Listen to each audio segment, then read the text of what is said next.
ప్రజలారా వినరండి ఈ సత్య సువార్త.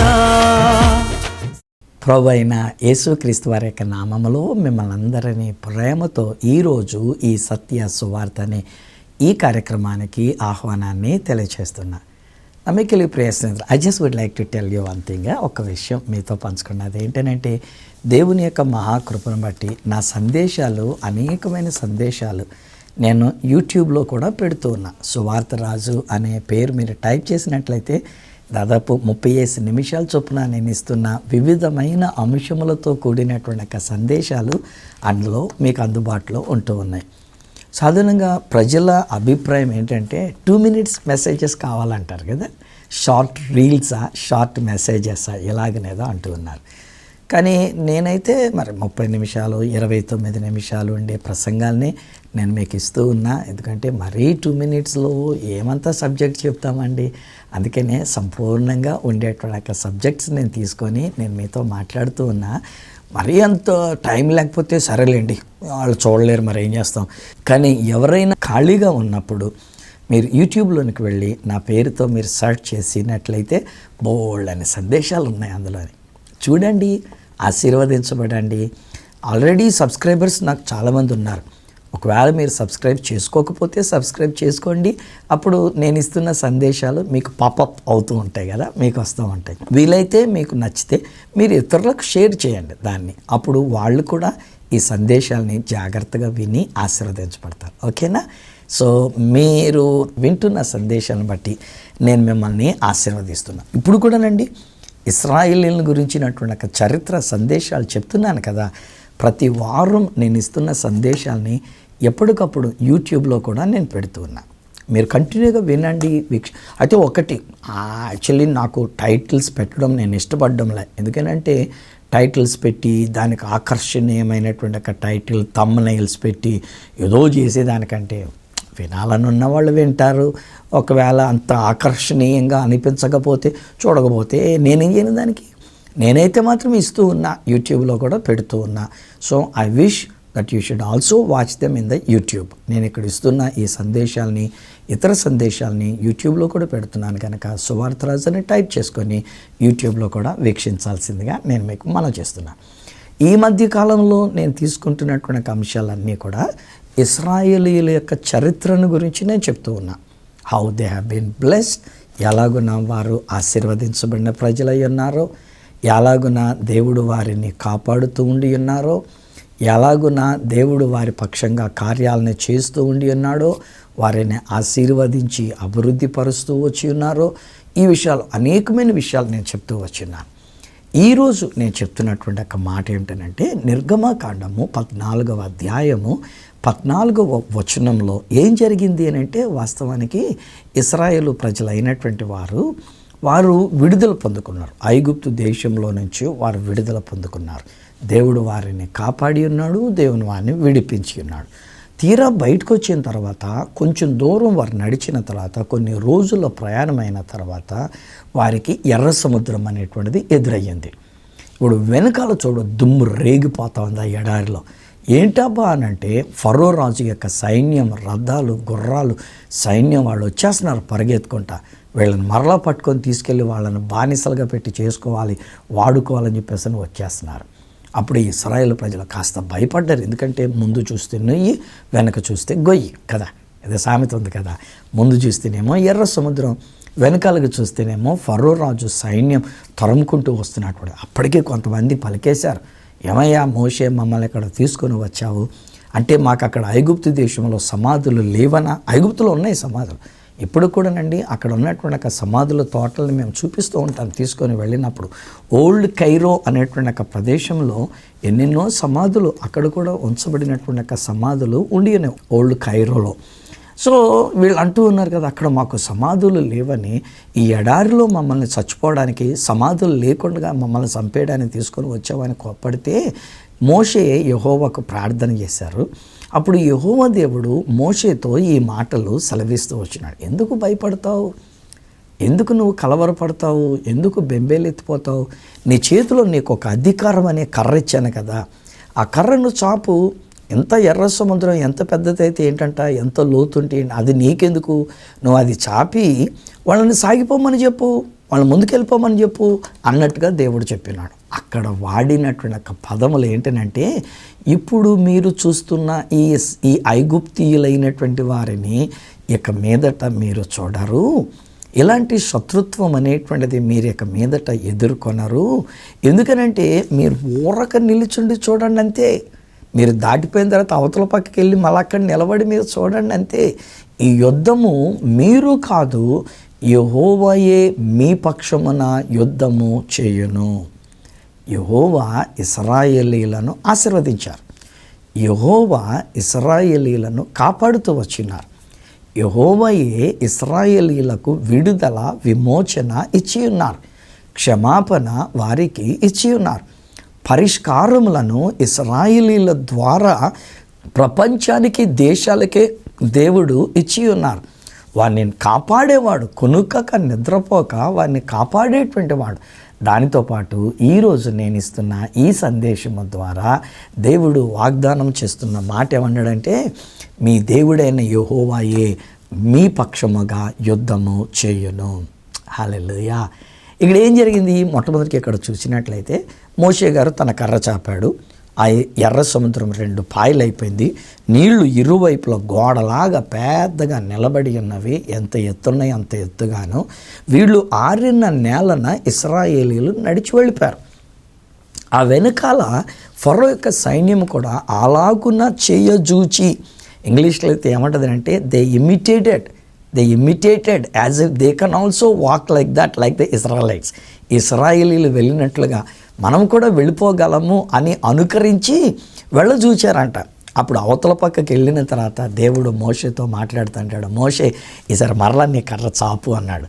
ఆ కర్ర చాపేసరికి ఏం జరిగిందంటే, అంత ఎత్తుగా నిలబడినటువంటి అక్కడ నీళ్లు ఒక్కసారిగా మరలవి ఏకమైపోయినాయి.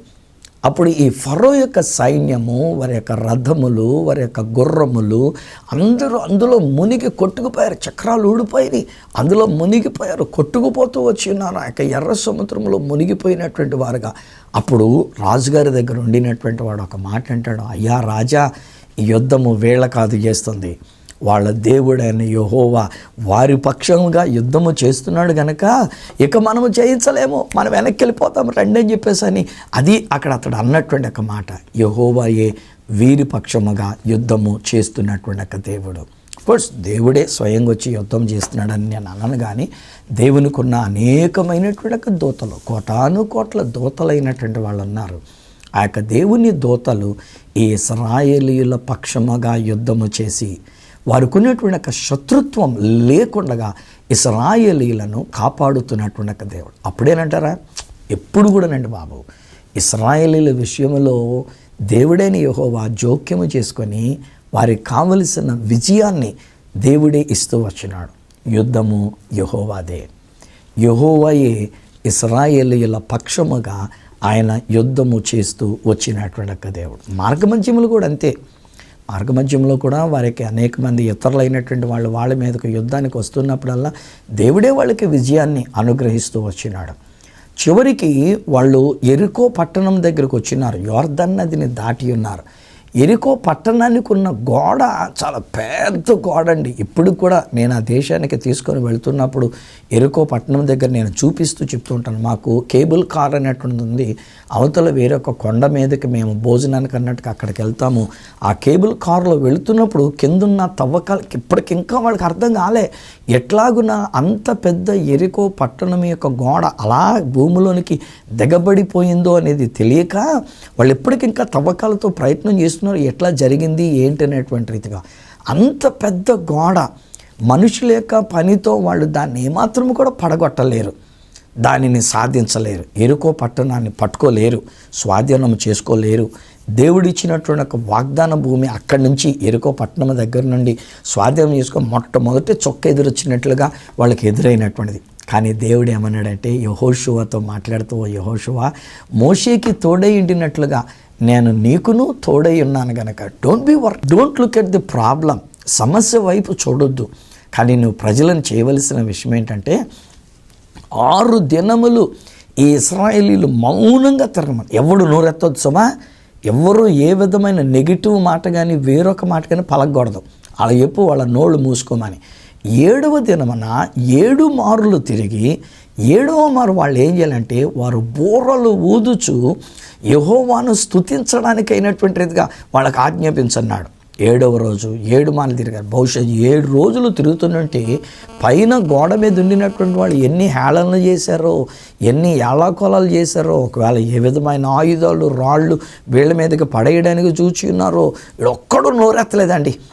7వ రోజున దేవుడు చెప్పిన ప్రకారంగా వీళ్ళు ఏం చేశారంటే 7 మార్లు తిరిగి ఒక్కసారిగా వాళ్ళు జయధ్వనితో కూడినటువంటి ఒక కేకలు వేసేసరికండి, అప్పుడు దేవుని యొక్క వాక్యం చెప్తున్న మాట ఏంటంటే, అంత వెడల్పాటి ఆ యెరికో గోడ దాదాపు 8 రథములు ఒకేసారి ఒకదాని పక్కన ఒకటి ఉన్నట్టుగా దాని మీద వెళ్ళగలిగినంత వెడల్పు కలిగినటువంటి ఒక ప్రాకారం అలా దిగబడిపోయింది. వీళ్ళకి ఏంటంటే ఇప్పుడు ప్లెయిన్లాగా అలా కనబడింది. వీళ్ళు హాయిగా దాటుకొని లోపలికి వెళ్ళి ఆ యెరికో పట్టణం అంతా కూడా వాళ్ళు తగలబెట్టి ఉన్నారు. దేవుడే వారి పక్షముగా యుద్ధం ఏనుగులు తెచ్చినా ఆ గోడ కూలిండేది కాదు. వీళ్ళెంత ప్రయత్నాలు చేసినా, ఈ ఇశ్రాయేలీలు ఎన్ని లక్షల మంది అయ్యుండి ప్రయత్నం చేసినా ఆ గోడను వాళ్ళు పడగొట్టగలిగి ఉండేవారే కాదు. Only God in his mighty, ఆయన తన యొక్క శక్తి చేత ఆ గోడను అలా దిగ్గొట్టి ఉన్నాడు భూమిలోనికి. వీళ్ళు చక్కగా యుద్ధములో విజయాన్ని పొందుకొని ఉన్నారు. అలాగనే 2వ దినవృత్తాంతముల గ్రంథము 20వ అధ్యాయంలో యెహోషాపాతు అనేటువంటి ఒక రాజు ఒక ఆయన ఉంటాడు. ఆయన యొక్క కాలంలో కూడా ఏం జరిగిందనంటే దాదాపు 5 రాజ్యాలు వీరి మీదకి ఒక్కసారిగా యుద్ధానికి అనేటువంటి రీతిగా వాళ్ళు వచ్చి ఉన్నారు. ఏజేలా తోచలే. ఈయన దేవుని దగ్గరికి వెళ్ళి మొరపెడతాడు, దేవుని దగ్గర ప్రార్థనలు కనిపెట్టుకుంటాడు, మందిరంలోనికి వెళ్ళి కనిపెట్టుకుంటాడు. అప్పుడు దేవుని యొక్క ఆత్మావేశము కలిగినటువంటి ఒక వ్యక్తి లేచి ఈయనతో అంటాడు, యెహోషాపాతు రాజా, నువ్వేమాత్రం భయపడవద్దు. ఎంతమంది సైన్యాలు, ఎన్ని దేశాలు ఒకవేళ నీ మీదకి యుద్ధానికి వచ్చినా నువ్వేం భయపడవద్దు. ఒక పని చేయి, నువ్వు ఏం చెప్పాడనంటే, పాఠకులైనటువంటి వారిని తీసుకొని ముందు వరుసలో పెట్టు, పాటగాళ్ళని పెట్టు. వాళ్ళు కేక వేయవలసి వచ్చినప్పుడు, వాళ్ళు పాడడానికి మొదలుపెట్టినప్పుడు నేను చేయవలసిన కార్యం నేను చేసుకుంటా. ఈ యుద్ధము యెహోవాదే. అక్కడ కూడా అంటాడు మళ్ళా, ఈ యుద్ధము యెహోవాదే, యెహోవాయే మీ పక్షముగా ఆయన యుద్ధము చేసి మీకు కావలసిన విజయాన్ని ఇన్ని దేశముల మీద ఒకవేళ వచ్చి ఉన్నప్పటికీ, ఇన్ని దేశములు మీ మీద యుద్ధానికి వచ్చినప్పటికీ మీకు కావలసిన విజయాన్ని నేను మీకు ఇస్తున్నాను. అప్పుడు ఆఫ్కోర్స్ నేను అనుకుంటాను, ఆ యెహోషువ గారి టైంలో కూడా ఎవ్వడు నోరెత్తద్దురా 7 రోజులు తిరగండి అన్నప్పుడు లోపల వాళ్ళకి మనసులో ఉడుకుతూ ఉంటుంది. మనం ఇలా తిరిగినంత మాత్రాన్ని గోడ కూలిపోద్దా ఏంటిది ఇది ఇలా, కానీ బయటికి మాట్లాడకూడదు. ఎందుకంటే యెహోషువ ఆజ్ఞాపించినాడు, ఎవ్వడు నోరెత్తొద్దు. నోరెత్తితే దేని గురించి ఎత్తాలంటే యెహోవాను కీర్తించడానికి, యెహోవాను స్తుతించడానికి, యెహోవా దేవునికి జయధ్వనులు పలకడానికి మాత్రమే వారు నోరు తెరవాలి. అందుచేత ఎవడు నోరెత్తకోండి అలా కుక్కినే పేర్లాగా తిరిగారు అంతే. దేవుని యొక్క విజయాన్ని అక్కడ వాళ్ళు చూశారు. ఇప్పుడు కూడా అంతే. 5 దేశాలు వీరి మీదకి యుద్ధానికి వస్తే ఇప్పుడు వీళ్ళకి దేవుడు ఏమని చెప్పాడు అంటే, ఎవడో యుద్ధానికి వెళ్ళొద్దు, అంటే యుద్ధం చేయాల్సిన అవసరం లేదు, మీరు ఊరక నిలుచుండి చూడండి అంతే. మీరు చేయవలసింది ఏంటంటే పాటలు పాడేటువంటి వాళ్ళని ముందు వరుసలో పెట్టండి అన్నాడు. సాధారణంగా ఏదో నాకు తెలిసిన అంత మటుకు మిలిటరీ సంబంధించిన దానిలో బిఎస్ఎఫ్ అనే ఏదో ఉంటుంది, అంటే బార్డర్ సెక్యూరిటీ ఫోర్స్ అనేటువంటి వాళ్ళంతా యుద్ధం చేసేటువంటి వాళ్ళు కానక్కర్లే. వాళ్ళకి అంత గన్న పేల్చడమో లేకపోతే అంత అవసరం తక్కర్లేదు. వాళ్ళు ఏంటంటే ముందు వరుసలో ఉంటారు. ఆ యుద్ధం వచ్చింది అన్నప్పుడు వీళ్ళు కొంచెం వెనక్కి తగ్గుతారు. అప్పుడు యుద్ధం చేసేటువంటి వాళ్ళు ముందుకు వెళ్ళి తుపాకీలతోనో లేకపోతే ఇప్పుడున్నటువంటి ప్రకారంగా డ్రోన్లతో ఇంకా దేనితోటో యుద్ధాలు జరుగుతున్నటువంటి విషయాలు ఇప్పుడున్న రోజుల్లో. సో వాళ్ళు లైక్ బిఎస్ఎఫ్ అన్నమాట. వీళ్ళెవరు? ఈ బిఎస్ఎఫ్ వాళ్ళు పాటలు పాడేటువంటి వాళ్ళు, ప్రతిగానములు చేసేటువంటి వారు. అక్కడ బైబిల్లో 2వ దినవృత్తాంతముల గ్రంథం 20వ అధ్యాయంలో మనం చూసినట్లయితే ఏమని వ్రాయబడి ఏంటంటే, వారు ఎప్పుడైతే పాడుటకును స్తుతించుటకును మొదలుపెట్టి ఉన్నారో అప్పుడు దేవుడంట వారి మధ్యలో మాటుగాండ్రను పెట్టెను గనక శత్రువులందరూ హతమైపోయారు అని క్లియర్గా వ్రాయబడినటువంటి ఒక మాట అండి. ఇలాంటి విషయంలోనే ఒకానొక చోట రాయబడిన మాటల్లో ఏముంటుందంటే ఒకే ఒక్క దూత ఒక రాత్రి సమయంలో ఇశ్రాయేలు పక్షముగా యుద్ధము చేసి శత్రువుల దండులోనికి వెళ్ళి వారిని చంపేయగా తెల్లవారేసరికి ఇశ్రాయేలీలైనటువంటి వారు వెళ్ళి చూడబోతే శత్రువులందరూ చచ్చిన శవాలుగా పడి ఉన్నారు. ఒక్క దూత అని వ్రాయబడిన, దూతలు అని లేదు అక్కడ. యెహోవా దూత బయలుదేరి శత్రువుల సైన్యంలోనికి వెళ్ళి చంపినప్పుడు వారు లెక్క పెట్టినప్పుడు 1,85,000 మంది హతులై ఉన్నారంటే. 1,85,000 మంది ఒక్క దూత చేత. ఈరోజు నమ్మికిలి ప్రియ స్నేహితులారా, ఇశ్రాయేలీల విషయంలో దేవుడిచ్చిన వాగ్దానం ఏమన్నాడంటే, I will fight on your behalf. మీ పక్షముగా నేను యుద్ధం చేస్తా. నేను వెళ్తే యుద్ధానికి నా పక్షంగా దూతలు ఊరుకుంటారా? ఒక్కళ్ళు కాదు, ఎంగాను కోటాను కోట్ల దూతలుండి ఉన్నారు కనుక నా యొక్క దూతలు మీ పక్షంగా మీ తరపున వాళ్ళు యుద్ధము చేస్తారని. ఇది దేవుడైన యెహోవా ఇశ్రాయేలీల పక్షముగా దేవుడు మాట్లాడిన మాట. అందుకే నేను ఆలోచన చేసినప్పుడు అండి, ఐగుప్తు దేశంలోంచి వచ్చినది మొదలుకొని ఈ ఇశ్రాయేలీలైనటువంటి వారు ఎప్పుడు యుద్ధం అనేటువంటి రీతిగా వాళ్ళు రంగంలో దిగినా దేవుడు వాళ్ళకి తోడుగా ఉన్నాడు. ఎలాగో మనకు తెలియదు, ఎలా జరుగుతుందో మనకు తెలియదు, కానీ దేవుడు వారి పక్షమున ఉండి, ఎందుకంటే ఇశ్రాయేలీలైనటువంటి వారి విషయంలో దేవుడు అంటాడు, యాకోబు ఇశ్రాయేలు నా సొత్తు, వాళ్ళు నా జ్యేష్ఠ కుమారుడు, వాళ్ళు నా ప్రజలై ఉన్నారు. I will not spare anybody that is coming against these Israelites.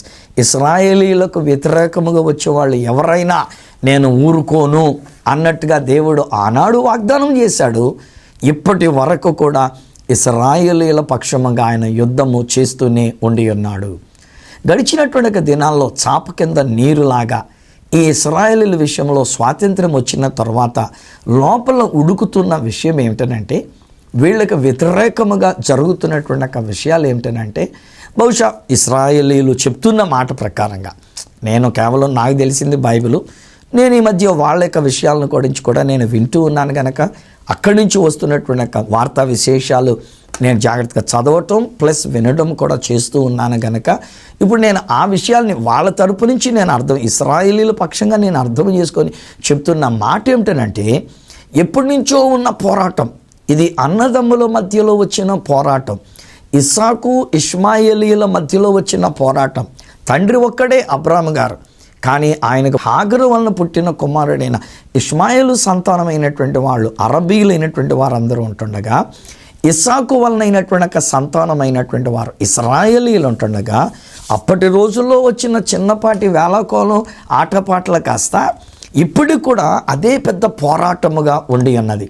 దాదాపు 2000 సంవత్సరాలు ఇశ్రాయేలీలు అయినటువంటి వారు ప్రపంచ దేశాలకి చెదిరిపోయి ఉంటుండగా, ఈ పాలస్తీనా భూభాగంలో ఉండినటువంటి అరబీలైనటువంటి వారు అక్కడ వారి తమ స్థిర నివాసం అనేటువంటిది ఏర్పాటు చేసుకొని, వారి కలిగిన ఇష్మాయేలీల్లో నుంచి వచ్చినటువంటి ఒక విశ్వాసమును వారు వెంబడించి, వారికి కావలసిన ఒక ప్రాముఖ్యమైనటువంటి ఒక స్థలాన్ని ఆ టెంపుల్ మౌంట్ మీద వారు నిర్మించుకొని వాళ్ళు ఉంటూ ఉంటుండగా, 1948వ సంవత్సరంలో ఈ భూభాగంలోనికి తిరిగి వచ్చినటువంటి ఒక యూదులను బట్టి బ్రిటిష్ వాళ్ళు ఇది ఇశ్రాయేలీలకు మేమిచ్చి ఉన్నాం, యూదులకు మేమిచ్చి ఉన్నామని వాళ్ళు ప్రకటన చేసిన వెంటనే 5 దేశాలు ఆనాడు యెహోషాపాతు మీదకి వచ్చినటువంటి ఒక దేశాలకు వలె చుట్టూ ఉన్నటువంటి ఒక 5 అరబ్ దేశాలు అప్పుడే డిక్లరేషన్ చేయబడిన, పుట్టిన బొడ్డు కూడా కత్తిరించబడని, అసలు ఇంకా ఏమీ కళ్ళు తెరవనటువంటి ఆ పసికందు మీద వాళ్ళు యుద్ధం అని ప్రకటించి ఉన్నారు.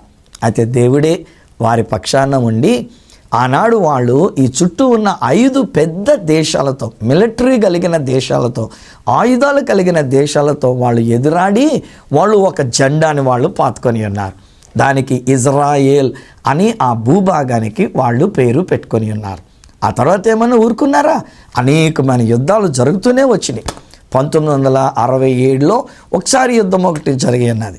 1979లో ఒక యుద్ధం అనేటువంటిది జరుగుతూ వచ్చినది. రీసెంట్గా కూడా మనం గమనించినప్పుడు 2023 అక్టోబర్ 7వ తారీఖున గాజా అనేటువంటి ఒక ప్రదేశంలో ఉన్న పాలస్తీనీల యొక్క నాయకులైనటువంటి పొలిటికల్ పార్టీ అయినటువంటి హమాస్ అనేటువంటి వాళ్ళు తీవ్రవాదులుగా వాళ్ళ యొక్క ఫెన్సింగ్ దాటుకొని యువతల ప్రక్కకి ఇజ్రాయెల్ భూభాగంలోకి వచ్చి అక్కడ ఉన్నటువంటి ఒక గ్రామంలో ఉన్నటువంటి ఒక ఇస్రాయేలీలు అయినటువంటి వారిని ఊచకోత చంపేశారు. దాదాపు 1400 మందిని వాళ్ళు చంపేశారు. గర్భిణీ స్త్రీలైనటువంటి వాళ్ళ యొక్క పొట్ట కోసి ఆ లోపల ఉన్న పిల్లల్ని తీసి వాళ్ళని నరికి చంపేశారు. ఆడవాళ్ళని పట్టుకున్నట్టుగా భయంకరంగా బలాత్కారం చేసి వాళ్ళని చంపేశారు. దాదాపు 200 మందిని బందీలుగా తీసుకొని వాళ్ళ దగ్గరికి తీసుకొని వెళ్ళిపోయారు. ఆనాడు ప్రకటించబడింది అక్టోబర్ 7వ తేదీ జరిగినటువంటి ఒక మారణకాండకు 8వ తేదీనే యుద్ధం అని 2023వ సంవత్సరంలో బెంజమిన్ నెతన్యాహు ప్రకటించారు. అప్పటి నుంచి చూడబోతున్నట్టే ఇటు గాజాలో ఉన్నటువంటి వాళ్ళు హమాస్ వాళ్ళు వీళ్ళ మీదకి యుద్ధానికి వస్తూ వచ్చినారు. పైనుండినటువంటి ఒక సిరియా లెబనాన్లో ఉండినటువంటి హిజ్బుల్లా అనే మరి ఒక తీవ్రవాద సంస్థలైనటువంటి వాళ్ళు వీళ్ళ మీదకి యుద్ధ క్షిపణులు వేయటం మొదలుపెట్టి ఉన్నారు. దిగువ భాగంలో ఉండినటువంటి యెమెన్ అనేటువంటి ఒక దేశంలో నుండి హౌతీ అనేటువంటి వాళ్ళు యుద్ధం చేయటం మొదలుపెట్టి ఉన్నారు. వీళ్ళందరికీ ఇజ్రాయేలీలు చెప్తున్నటువంటి ఒక కారణం ఏంటంటే మూలం ఇరాన్లో నుండి టెహ్రాన్లో వాళ్ళ దగ్గర ఉన్న యురేనియంతో న్యూక్లియర్ బాంబును తయారు చేసి అది ఈ ఇజ్రాయెల్ అనే మా భూభాగం మీద వేసి అసలు ప్రపంచ పట్టణంలో యూదులైనటువంటి వారు లేకుండా ఇజ్రాయెల్ అనేటువంటి ఒక పేరు తుడిపెట్టేయాలనేటువంటిది అది వారి యొక్క ఆలోచన అని చెప్పి హమాస్ నాయకులను కొట్టేశారు, హిజ్బుల్లా నాయకులను లేపేశారు, హౌతీ సంబంధించిన నాయకులను లేపేశారు. ఇప్పుడు ఎక్కడైతే న్యూక్లియర్ బాంబును తయారు చేస్తున్నారో మొసాద్ అనేటువంటి వాళ్ళ చేత వాళ్ళ దేశంలోనే డ్రోన్లను తయారు చేసి వాళ్ళ డ్రోన్లే ఉపయోగించుకొని ఎక్కడెక్కడ వీళ్ళు ఈ విధంగా తయారు చేస్తున్నారో అణుబాంబులు తయారు చేస్తున్నారో తయారు చేసేటువంటి ఒక రియాక్టర్లను కొట్టేశారు, సైంటిస్టులను లేపేశారు. మిగతా వాళ్ళని చంపడం వాళ్ళకి ఉద్దేశం కాదు. వాళ్ళు ఏమంటారంటే we are only a solution to the world, ప్రపంచానికి మేము ఒక పరిష్కారాన్ని ఇస్తూ ఉన్నాం, తీవ్రవాదం అనేటువంటిది లేకుండా చేసి ప్రజలందరూ కూడా సురక్షితంగా ఉండడానికి అయినటువంటి రీతిగా చేస్తున్నాం అని చెప్పి వాళ్ళు చేస్తున్న దాన్ని ఇప్పటికి కూడా సెక్యులర్ ఛానల్స్ అయినటువంటి వాళ్ళ మొసాద్ని గురించి కానివ్వండి, వాళ్ళ యుద్ధం విషయంలో కానివ్వండి, వాళ్ళకి వాటమి లేకుండా వెళుతున్నటువంటి నేనైతే ఏమంటానంటే మొసాద్ ఏముందిలేండి, లేకపోతే వాళ్ళకున్న ఆయుధాలు ఏముందిలేండి, ఐరన్ రూమ్ అనేటువంటిది అదేముందిలేండి, వాటన్నిటికంటే మించి నా బైబిల్ ఆధారంగా నేను చెప్పగలిగితే నేను ఏమంటానంటే మన దేవుడైన యెహోవా ఇశ్రాయేలీల పక్షముగా ఉండి వారి పక్షముగా యుద్ధము చేసి వారికి విజయాన్ని ఇస్తూ ఉన్నారు. ఇప్పుడు నేనంటాను, నేను ఇశ్రాయేలీల కంటే క్రైస్తవ బిడ్డలైనటువంటి వారి విషయంలో నిలిచే వెర్షన్ ఏమంటానంటే ఇశ్రాయేలీల కంటే మనం గనులమండి. ఇశ్రాయేలీలు అనేటువంటి వారు భౌతికంగా దేవుడు ఒకరిని కోరుకొని అబ్రాహాం గారిని కోరుకొని అబ్రాహాం గారి ద్వారా ప్రపంచాన్ని దీవించాలని అది దేవుని యొక్క ప్రణాళిక. ఇప్పుడు ఈ రోజున మనము దేవుని యొక్క అద్వితీయ కుమారుడైన యేసుక్రీస్తు రక్తముతో మనము కొనబడిన వారం, మనము కడగబడిన వారం, మనం ప్రత్యేకించబడినటువంటి వారం, ఆ దేవదేవునికి మనం ఒక కుమార్తెలముగా పరిగణించబడినటువంటి వారం.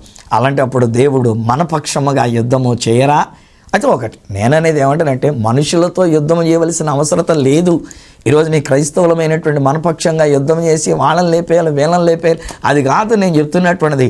నేను అంటున్న విషయం ఏమిటంటే క్రైస్తవులకి ఒకే ఒక్క శత్రు, క్రైస్తవులకే కాదు మానవులమైన మనందరూ కూడా ఒకే ఒక్క శత్రు. అది ఎవరనంటే దుష్టుడైన సాతానుడు, అపవాది. వాడు ఆల్రెడీ 2000 సంవత్సరాల క్రితమే నా యేసయ్య సిలువలో తన ప్రాణం పెట్టినప్పుడే, ఆయన యొక్క కాళ్ళలో మేకు దిగ్గొట్టబడినప్పుడే, ఆయన పాదముల క్రింద వాడి తలకాయ ఉంచబడి వాడి తలకాయ చెదగొట్టబడినటువంటిది. కనుక ఇప్పుడు సాతానుడు మళ్ళీ ఏమీ చేయలేడు. ఇప్పుడు ఈ రోజుని నా ప్రభు మనతో చెప్తున్న మాట ఏంటంటే ఆయన మన పక్షముగా యుద్ధము చేసి మనకు విజయాన్ని ఇచ్చి ఉన్నారు. నమ్మికిలి ప్రియ స్నేహితులారా, మనకు శత్రువు ఒక్కడే, మనుషులు ఎవరు నాకు శత్రువులు కారు. మనుషులందరినీ మనం ప్రేమిస్తూ ఉన్నాం. నా తోటి వాళ్ళందరినీ నేను ప్రేమిస్తున్నాను, నా తోటి మానవులందరినీ నేను ప్రేమిస్తూ ఉన్నా. కానీ మానవాళికి అందరికీ మనల్ని నాశనము చేయడానికి, అగ్నిగుండములో పడవేయించడానికి, నరకములోనికి తీసుకుని వెళ్ళడానికి మానవులకు శత్రువు సాతానుడు గనక వాడి పని ఆల్రెడీ అయిపోయింది. వాడిని ఆల్రెడీ చెదగొట్టేశాడు. ఆయన మనకు విజయాన్ని ఇచ్చి ఉన్నారు. యేసు క్రీస్తులో మనకు అత్యధిక విజయము కలిగి ఉన్నది. దుష్టుడైన సాతానుడి మీద మనం విజయాన్ని పొందుకొని ఉన్నాము.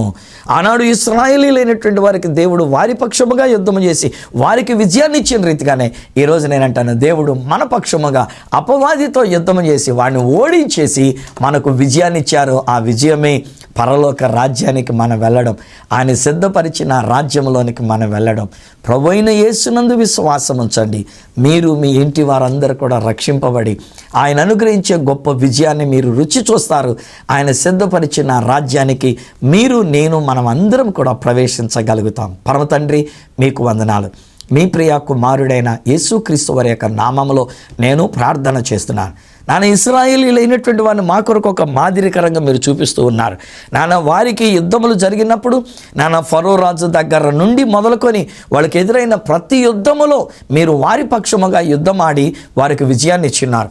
వారు చేయవలసిందల్లా పాటలు పాడడం, మిమ్మల్ని స్తుతించడం, మిమ్మల్ని ఘనపరచడం. ఈరోజు మేము కూడా అదే తెలుసుకొని ఉన్నాం నాయన. మేము ఇప్పుడు యుద్ధం చేయవలసిన అవసరం లేదు, మీరు అపవాదిని ఎదిరించడానికి నిలబడడానికి శక్తిమంతులు అయితే చాలన్నారు నాయన. ఆనాడు ఇశ్రాయేల్ని ఓరక నిలుచుండి చూడండి, మీరు విజయాన్ని చూస్తారన్నారు.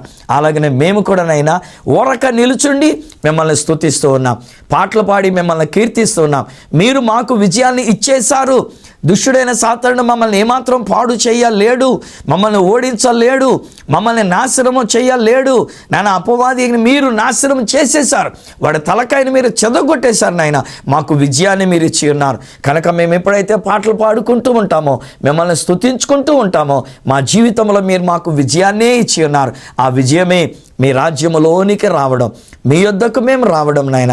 అట్టి ధన్యత మీ బిడ్డలమైన మాకు మీరు ఇచ్చినందుకు మిమ్మల్ని స్తుతిస్తూ ఘనపరుస్తూ ఈ బిడ్డల నీ చేతిలో పెడుతున్నాను నాయన. వారు బెంబేలెత్తిపోకుండా ఏదైనా కష్టం వచ్చిందనంటే, ఏదైనా శ్రమ వచ్చిందనంటే, ఏదైనా పరిస్థితులు ఒకవేళ వ్యతిరేకంగా ఉన్నట్టు కనబడుతుందంటే వారు ఏమాత్రం కలవరపడకుండా ప్రభా ఇదిగో నిన్ను స్తుతించున్నట్లుగా వారి నోట నీ స్తుతులు నేను పలుకుతూ ఉన్నాను, వారి నోట నీ పాటలు నేను పలుకుతూ ఉన్నాను. మేము ఎప్పుడైతే పాడుతూ ఉంటామో మీరు మాటుగాండ్రను పెట్టి ఉన్నారు, మీ దోతలు మా పక్షంగా యుద్ధము చేస్తూ ఉన్నారు, అపవాదిని మీరు ఓడించి ఉన్నారు, దయ్యములను మీరు పారుద్రోలై ఉన్నారు నాయన.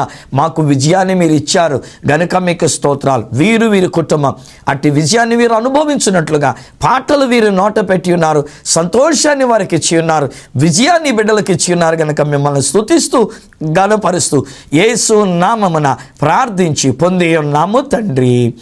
Amen, amen. తండ్రి, కుమార, పరిశుద్ధాత్మలను దేవదేవుని దీవెన ఆశీర్వాదములు ఆయన బిడలముగా మనకు మన యొక్క కుటుంబములకు తోడయుండి మనకెదురయ్యే ప్రతి యుద్ధములో విజయమునిచ్చి నడిపించును గాక. Amen, amen, amen. వెల్ స్నేహితులారా, దుష్టుడైన సాతానుడు మిమ్మల్ని ఏమీ చేయలేడు. వాడు మనల్ని పాడు చేయడానికి ప్రయత్నం చేసి అబద్ధాలు చెప్తూ ఉంటాడు. మీరు అబద్ధాలని నమ్మకండి, అబద్ధం వైపు చూడకండి. సత్యమైనటువంటిది ఏంటంటే యేసునందు మనం విజయాన్ని పొందుకొని ఉన్నాం. సాతానుడి తలకాయి చెదగొట్టబడింది.